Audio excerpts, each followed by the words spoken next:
Hello everyone, let's make today chocolate and peanut butter rice krispies bars. Melt 150 grams of white chocolate with 2 tablespoons of peanut butter.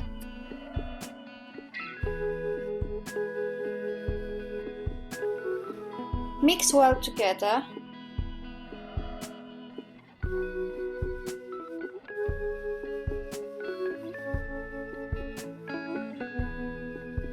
Add 80 grams of puffed rice and mix very well to cover the rice with the chocolate.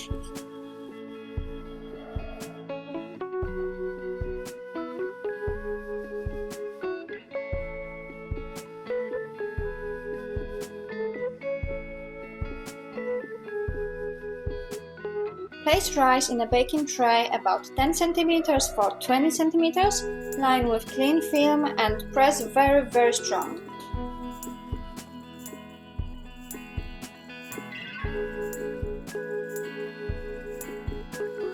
Now melt 100 grams of milk chocolate with 15 ml of milk.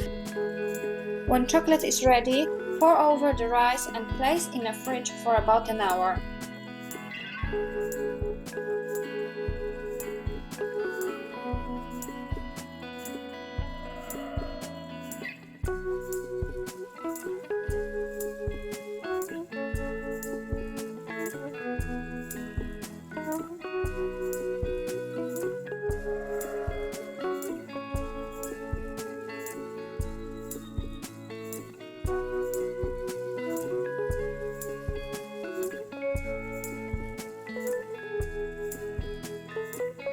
If you like my video, please comment, like or subscribe to see 2 new videos every week. Thank you for watching!